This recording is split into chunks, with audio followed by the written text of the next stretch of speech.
Good morning friends. हम देख रहे थे chapter 13 death conformation bye high court. इसमें हम आज देखेंगे 409, 410, 411 एंड इसी 411 के ही प्रोविज़न में जब डिफरेंस ऑफ ओपिनियन ऑफ जजेज होगा तो वो एक लार्जर बेंच को चली जाएगी, वो होता है 433।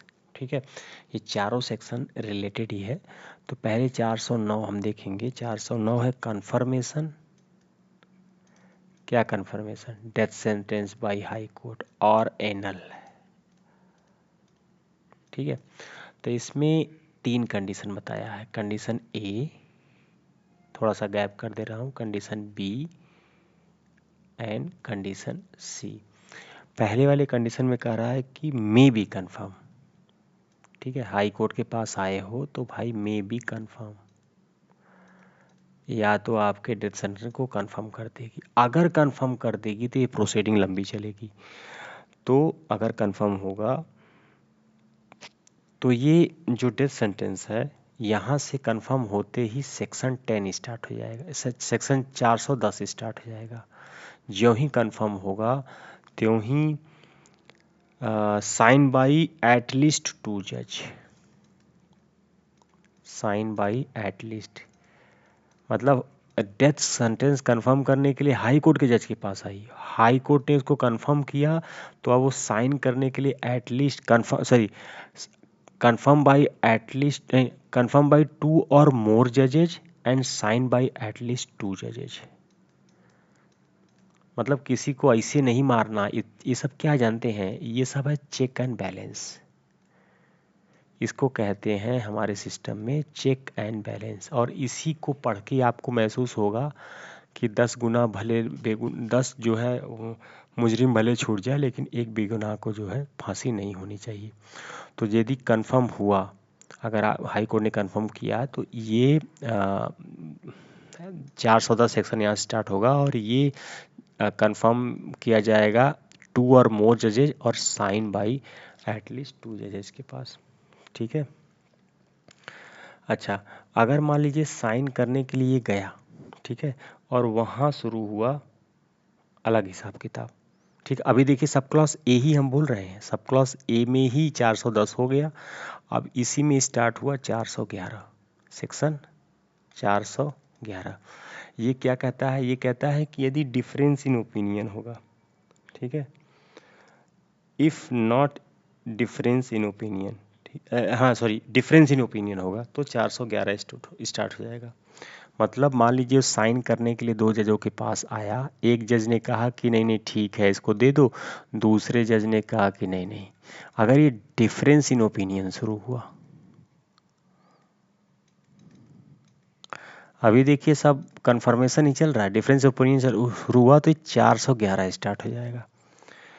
और 411 जब डिफरेंस इन ओपिनियन होता तो ये कह रहा है कि डिफरेंस इन ओपिनियन होते ही ये सेक्शन 433 स्टार्ट हो जाएगा। ये कह रहा है डिफरेंस इन ओपिनियन होते ही सेक्शन 433 स्टार्ट हो जाएगा और 433 की कहानी स्टार्ट हो जाएगी। 433 में क्या कह रहा है? प्रोसीजर व्हेन जज is court of appeal and equally divided. मतलब कह रहा है कि मान लीजिए एक जज ने कहा इक्वली डिवाइडेड हो गया, ठीक है, मैटर डिवाइडेड हो गया कि इसे कह रहा है कि मुहर लगा दो, ये कह रहा मत लगा लो। तो इसमें 2 कंडीशन है। एक कंडीशन या तो ये अनदर बेंच के पास चली जाएगी, अनदर बेंच जो लार्जर होगी, मतलब अब उसमें 2 जज थे तो अब 3 और मोर जजेज होंगे। ठीक है, या तो इन दोनों में से कोई एक जज ने भी कह दिया कि इसको वन ऑफ द जज कंसिस्टेड द बेंच। कौन सा बेंच? जो इक्वली डिवाइडेड वाला ओपिनियन वाला बेंच। तो गोट अगर इक्वली डिवाइडेड हुआ, ओपिनियन इक्वली हुआ तो भी हायर बेंच के पास जाएगी।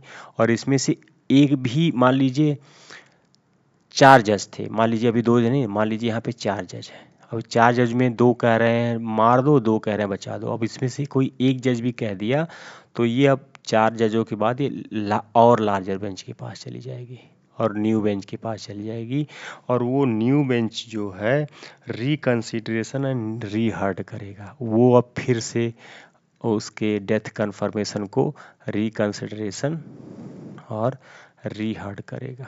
तो याद रखिएगा ये जब मे बी कन्फर्म का प्रोविज़न चल रहा है, मे बी कन्फर्म होगा तो 410 में दो जजों एटलीस्ट 2 जजों से साइन करने के लिए जाएगा, 2 और मोर जजों से कंफर्म करने के लिए और एटलीस्ट 2 जज साइन करने के लिए जाएंगे।